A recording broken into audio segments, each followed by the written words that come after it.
大家好，今日想同大家講講美國銀行業巨頭美國三大風險殺到。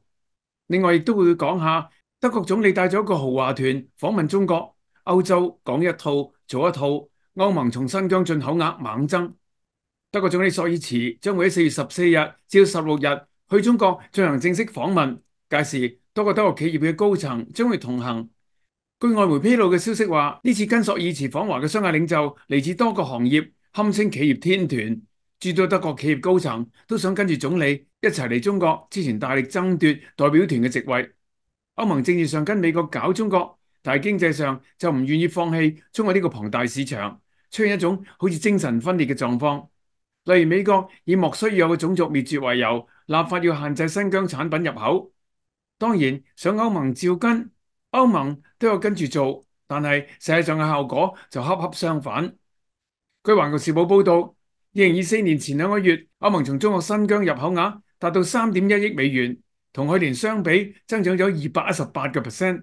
喺西方不斷炮製新疆存在所謂強迫勞動嘅背景之下，呢個高額增長數字引發廣泛關注。喺美國影響之下，歐盟喺今年3月5日就禁止所謂強迫勞動產品進入歐盟市場嘅新規則達成臨時協定。雖然呢個政策唔似美國咁樣指明針對新疆產品，但亦都被認為係針對新疆。不過通過查閱資料可以發現，歐盟近幾年從新疆嘅進口額反而持續增加。擁有歐洲最大內陸港口嘅德國杜伊斯堡係中國火車班列運行班次最多、運量最大同埋貨值最高嘅歐洲樞紐之一。繁忙嘅時候，每個星期往返中國同杜伊斯堡之間有60至70列火車。當地貿易商彼得斯對內地環球時報話，新疆產品喺中歐貿易中越嚟越重要。據佢所知，最受歡迎嘅新疆產品有3類。第一類係新疆嘅特產，例如番茄醬、杏醬、菩提子乾、石榴汁、葵花籽等等。第二類係原材料。第三類就係近年好流行嘅新3樣，即係新能源車、鋰電池同光伏產品。呢啲產品不但被出口到德國，仲轉運到波蘭、比利時同埋荷蘭等其他歐盟國家。歐盟進口新疆嘅產品越嚟越多。今年頭2個月，歐盟27國當中進口新疆產品最多嘅歐盟成員國係波蘭、比利時同荷蘭，包括鋰電池等在內嘅商品最受歡迎。歐洲動態新聞網舊年指出，歐盟從新疆進口額過去幾年都強勁增長。2022年，歐盟從新疆嘅進口額同比增長咗34%，超過11億美元。其實喺美國打壓之下，新疆出口不減反增。新疆除咗出口到歐盟嘅產品大增之外，出口到其他地區嘅貿易亦都迅速增長。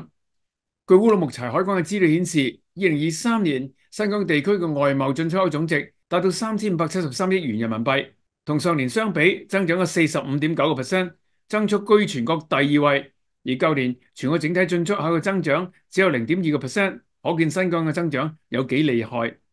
到今年初，新疆貿易勢頭持續。今年頭2個月，新疆同全球186個國家同地區產生貿易往來。頭2個月外貿進出口總值637億元，同比增長51.4%，大大高於全國增速42.7個百分點。新疆位置優越，地處歐亞大陸嘅核心部位，同周邊嘅8個國家接壤，區域優勢獨特，係連接中國西部同中亞、歐洲等市場嘅重要樞紐。新疆通過佢18個口岸，已經建立起覆蓋25個國家、100幾條嘅中歐班列線路。過去中國未搭建呢一帶一路嘅貿易渠道嘅時候，新疆嘅地理優勢並未顯現。到咗一帶一路貿易發展起嚟，新疆嘅地理優勢就相當突出啦。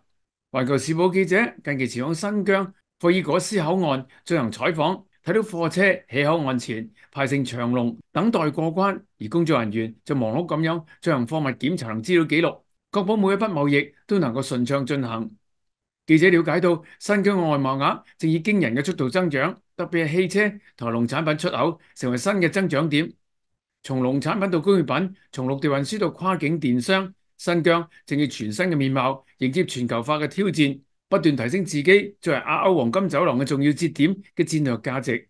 對外經濟貿易大學國家對外開放研究院研究員趙永升話，歐盟從新疆進口嘅資料凸顯咗呢個組織內部喺新疆產品問題上面存在住政治同經濟之間趨異嘅現象，表明政治同經濟之間嘅關係遠比歐盟一啲政客想象要得複雜。政治係政治，經濟係經濟，政治有時出於某些特殊原因同埋某些特殊團體嘅需求先至去做，但係經濟就按照本身嘅規律進行。《環球時報》駐荷蘭嘅特約記者亦都觀察到，喺對待新疆產品方面，部分歐洲國家政府同政客、企業同埋消費者之間嘅睇法並唔一致。其實歐洲嘅政府對社會財富創造同埋投資方向並唔產生決定性嘅影響，呢部分嘅作用主要由私營企業發揮。一啲歐洲國家嘅政府同埋政客雖然跟風美國反華，炮製新疆存在所謂強迫勞動嘅謊言，但係企業就只係以獲利為主要目的。對佢哋嚟講，只要唔犯法、有市場需求、係有利益嘅生意，就願意去做。此外，俄烏衝突爆發之後，歐洲多國都出現能源危機同通貨膨脹，民眾生活嘅壓力變大，因此佢哋更加願意購買價格較低但係品質有保障嘅產品。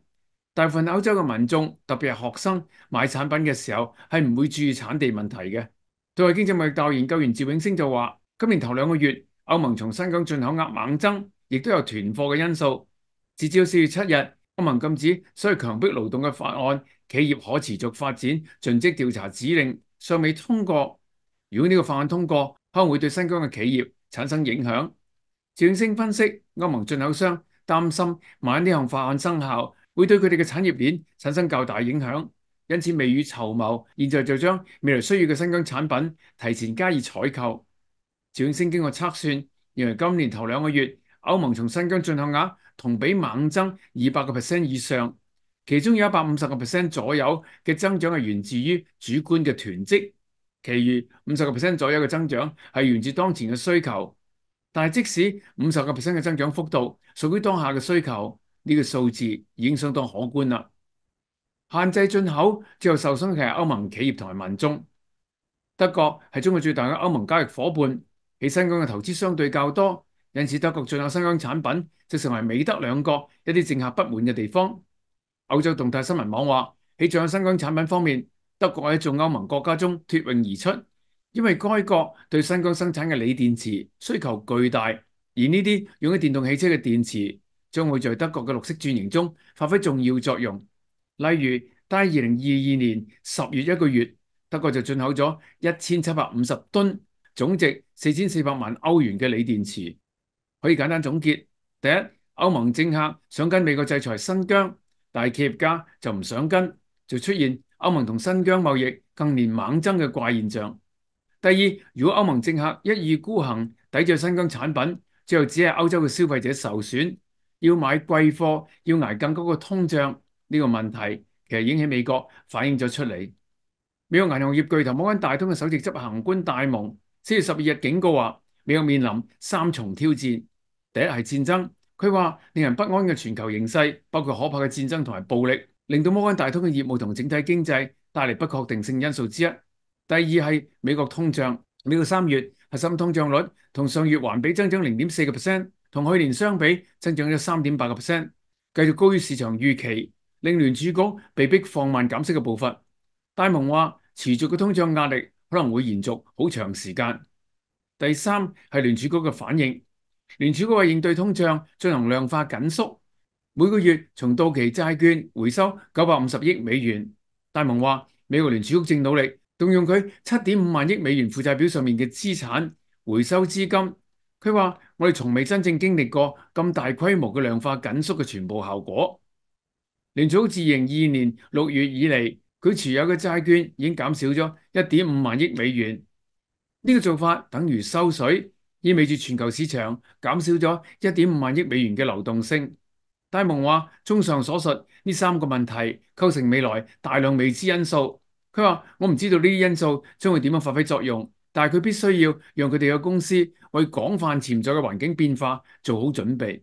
可以咁總結：第一，如果美國通脹持續下降，聯儲局本來可以一邊收水一邊開始減息，以減少市場震盪。但係如今美國通脹反彈，所以聯儲局難以快速減息，變成風險增加。